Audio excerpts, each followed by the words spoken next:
Good morning and welcome to my word for the day. I'm Lee Watson and I'm here to bring you some good news. So, this deck of cards that I have that I use for my word for the day comes from the Virtues Project International. I'm thankful it's the Virtues Project, and there's a Virtues Project International Association, just to clarify. If you want to learn more about the Virtues Project, just go to virtuesproject.com. I also want to thank all of our sponsors, in addition to the Virtues Project, who help keep Green Cow going. And we thank you all for that.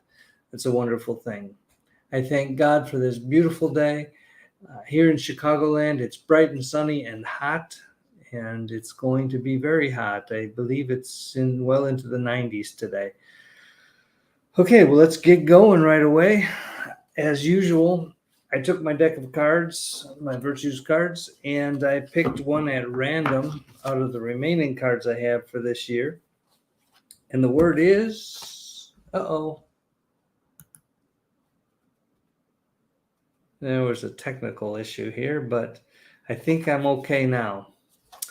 All right, so the word I picked today is, don't know if you can see it, fairness. Fairness? Well, we know the world isn't really a fair place.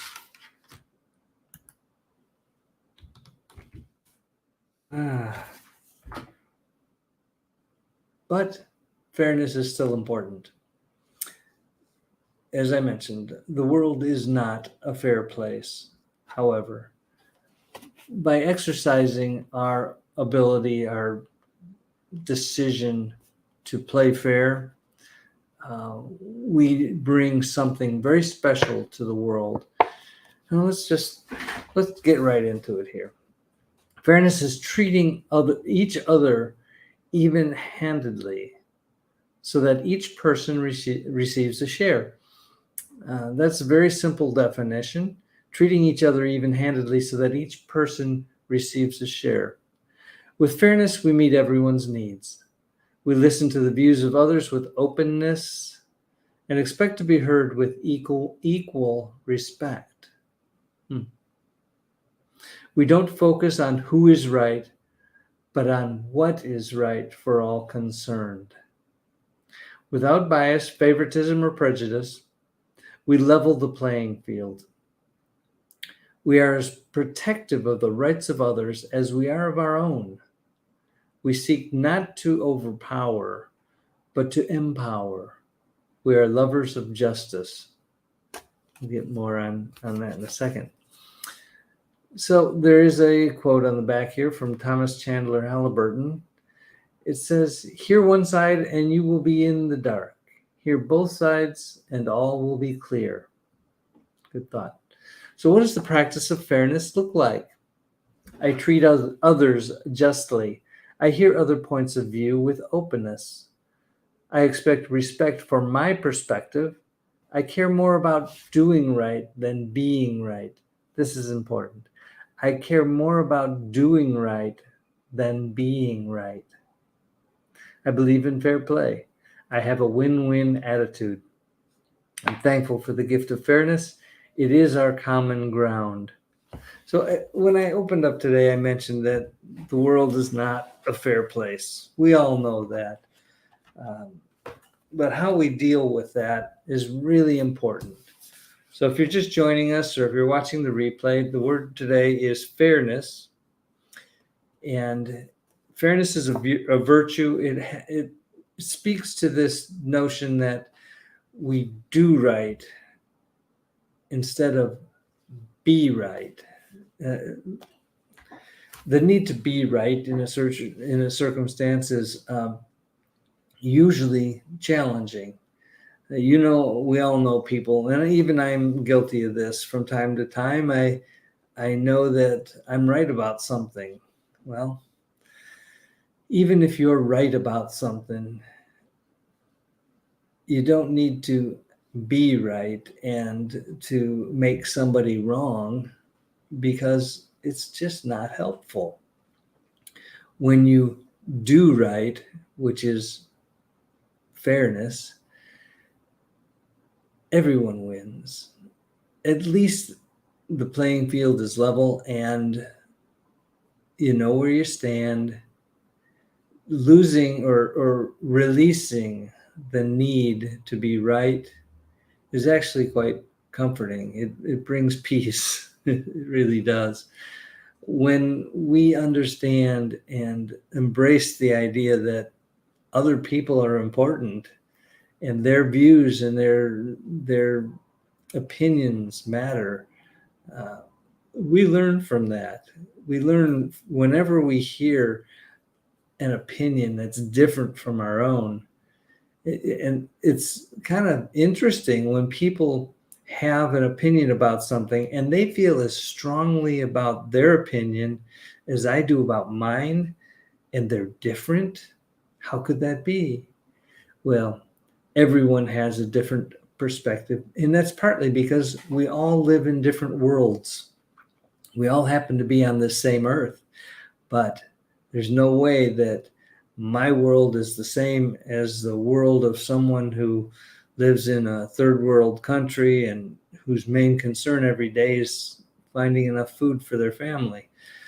That's a very different world. And because it's a different world, different things happen, different things are needed. And so, with that in mind, the fact that everyone, even people, 10 miles from where I am right now, may live in a completely different world. I'm here in Northwest Indiana, just outside of Chicago. Chicago is a very different world. It's an urban setting. I live in a suburban area. I like the slower pace. I like to hear the birds in the morning. I like going out to the to Lake Michigan, which is very close to us. Uh, I like a quieter, gentler world, and I'm thankful every day for that world. I have wonderful people surrounding me, as you probably do too. And when you appreciate everything around you, your world gets brighter. I know it. I feel it. I experience this all the time. So I'm thankful for God, and I'm thankful for all the people in my life, starting with my wife and going to all my friends and associates. I appreciate all of you. I appreciate the people who watch this show. And I suppose if nobody ever watched it, I'd I'd wonder why I do it, but I think I'd have to do it anyway because I learn from these virtues every time I have these talks. I don't think about today's word, which is fairness. I don't think about it that often, but I hope that I incorporate some of the ideas here, especially not focusing on who is right, but on what's right for all concerned. Yeah, treating people even-handedly. Um, we can do this. We can be fair and not lose some kind of an advantage. We in small business, we think about, what is it that gives us a competitive advantage? It's not being unfair and taking questionable advantage of the situations. Instead, if we are fair, if we treat people fairly, if we run our businesses fairly, we will find, I'm certain, over time, and I just know this is true, partly because of my personal experience and partly because it just feels right. I know that it's good for business to be fair, to treat people fairly, to do the right thing for all people involved. So that's our word today, fairness. It's a good word. I I again appreciate our sponsors. I appreciate the people who watch this, whether you're watching live. Most people don't watch live because it's 9 o'clock in the morning on a weekday. Um, So if you're watching live, I'm thrilled. If you're watching the replay, thank you. If you could put in a little thumbs up or a heart or something, if you feel like this was a good word for you today, let me know about it. Give me a comment about how being fair has helped you. So I believe that fairness in everything is a good thing. Okay, well, that's my word today, fairness. I hope you can live with that today and be mindful of fairness as you go through your day-to-day activities. Do something nice for somebody else today. Do something nice for a whole bunch of people if you have the resources to do that. And I know that many of you do have the resources to do that, and you do it, and we see it, and it's wonderful. So keep it up. Thank you very much for that. Uh, yeah, be that source of hope and light and peace and joy and love and caring and commitment, all the things that you can use to make this world a brighter place. Do those things, because that matters, especially now when things are a little bit iffy. Okay, remember to breathe. Have a lovely day, and I will talk to you soon. Bye-bye.